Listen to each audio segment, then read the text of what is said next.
آج سے ہزاروں سال پہلے جزیرہ عرب کے جنوبی علاقوں میں یمن کے گرد و نواح میں ایک شہر آباد تھا جسے سبا کہتے ہیں، اور وہاں کے لوگوں کو قوم سبا کہہ کر پکارا جاتا تھا۔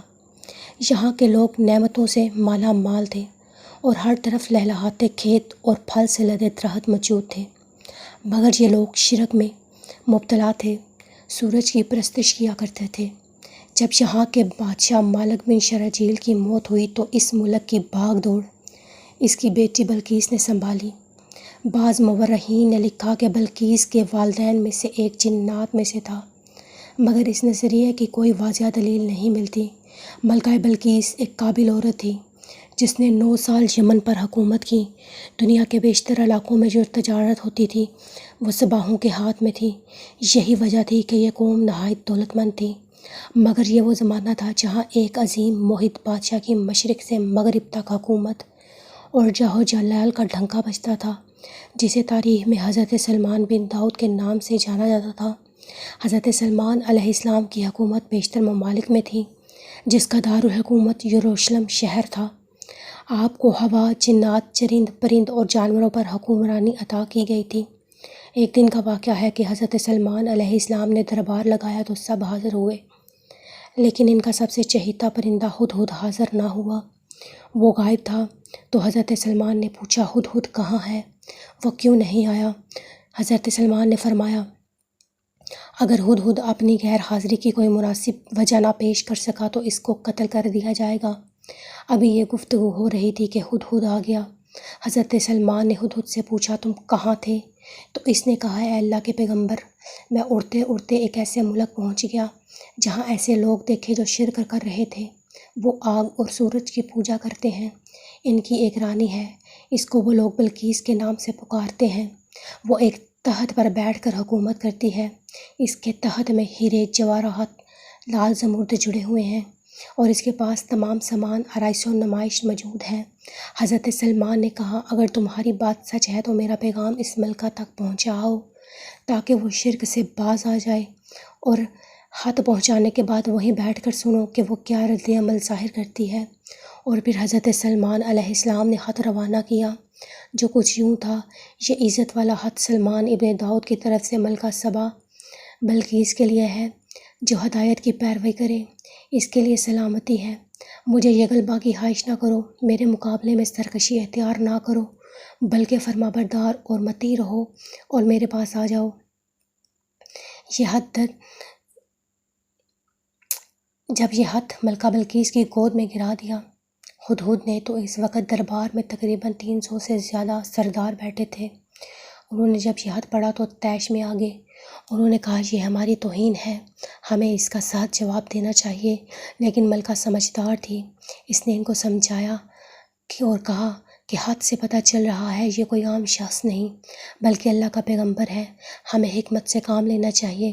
اس نے کہا کہ میں حضرت سلمان کی طرف ایک تحفہ بھیجوں گی، اگر انہوں نے وہ تحفہ قبول کر لیا تو میں سمجھوں گی وہ ایک بادشاہ ہے، اور اگر انہوں نے تحفہ قبول نہ کیا تو میں سمجھ جاؤں گی کہ وہ اللہ کے پیغمبر ہیں۔ ہدہد یہ ساری گفتگو سن رہا تھا۔ اس نے آ کر حضرت سلمان کو ساری بات بتائی۔ حضرت سلمان نے جنات کو حکم دیا کہ شہر کے داخلی دروازے پر سونے چاندی کا فرش بچھا دیا جائے، آنے جانے رستے کے دونوں جانب عجیب الحرکت سونے چاندی کے جانور کھڑے کر دیے جائیں، وزراء اور عمال سلطنت کی تمام کرسیوں کو سونے کا کر دیا جائے، دربار کو ہیرے جواہرات سے مزین کیا جائے۔ ادھر بلقیس نے حضرت سلمان علیہ السلام کے لیے تحائف روانہ کیے، جن میں سونے کی اینٹیں، غلام، کنیزیں اور ملکہ کا خط بھی تھا۔ جب یہ تمام تحائف لے کر حضرت سلمان کے دربار میں قاصد پہنچا، انہوں نے یہ سب دیکھا تو شرمندہ ہوئے۔ حضرت سلمان نے قاصدوں سے کہا، کیا تم مال کے ذریعے میری مدد کرنا چاہتے ہو؟ تو دیکھ لو، اللہ نے جو مجھ کو دے رکھا ہے وہ تم سے کہیں زیادہ ہے جو تمہیں دیا ہے، لہٰذا تمہارا تحفہ تمہیں مبارک ہو۔ تم اپنا تحفہ لے کر واپس جاؤ اور اپنی ملکہ سے کہنا ہمارا انتظار کرے، ہم ایک زبردست لشکر لے کر آئیں گے۔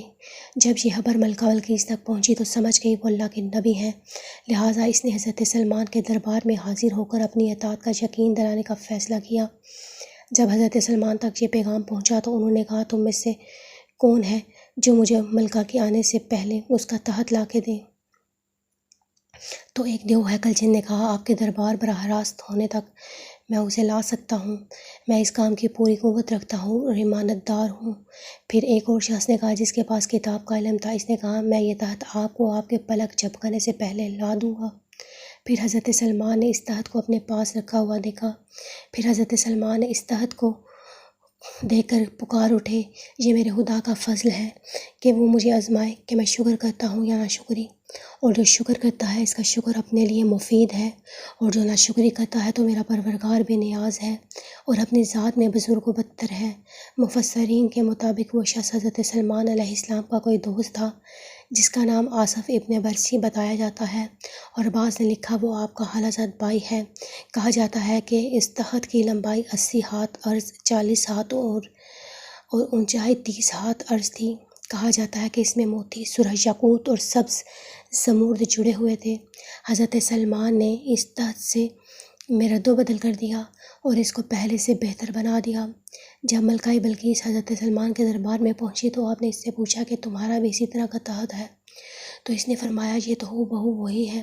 اس نے کہا ہمیں تو پہلے ہی معلوم ہو گیا تھا، ہم پہلے ہی فرما بردار ہو چکے ہیں، بلکہ اس کے آنے سے پہلے حضرت سلمان نے ایسی عمارت بنانے کا حکم دیا جس کا فرش شیشے کا ہو، نیچے پانی جاری ہو، جس میں مچھلیاں اور دوسرے آبی جانور ہوں۔ حضرت سلمان علیہ السلام اس وقت اپنے دربار میں اپنے شاہی برجمان تھے اور شیشے کے نیچے پانی بہہ رہا تھا، جبکہ اس کے اوپر شیشہ نظر نہیں آتا تھا۔ ملکہ بلقیس اس محل میں لایا گیا۔ جب اس نے فرش کو دیکھا تو اس نے سمجھا یہ پانی کا ایک حوض ہے، لہٰذا اس نے اپنی پنڈلیوں سے کپڑا ہٹا لیا۔ اب حضرت سلمان علیہ السلام نے کہا یہ تو شیشے کا ایک چکنا فرش ہے۔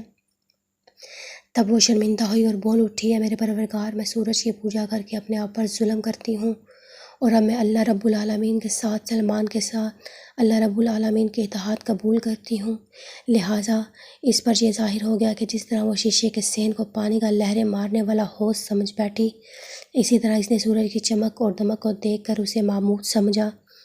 اسے اپنی فاحش غلطی کا احساس ہوا، نہایت ہی شرمندگی سے بولی، معافی چاہتی ہوں۔ بعض مورخین نے لکھا ہے ملکہ سبا مسلمان ہو گئی اور حضرت سلمان علیہ السلام کے نکاح میں آ گئی، جبکہ بعض نے لکھا آپ نے بلقیس کو یمن واپس بھیج دیا اور وہاں اس کے لیے 3 بڑے محل تعمیر کروا دیے۔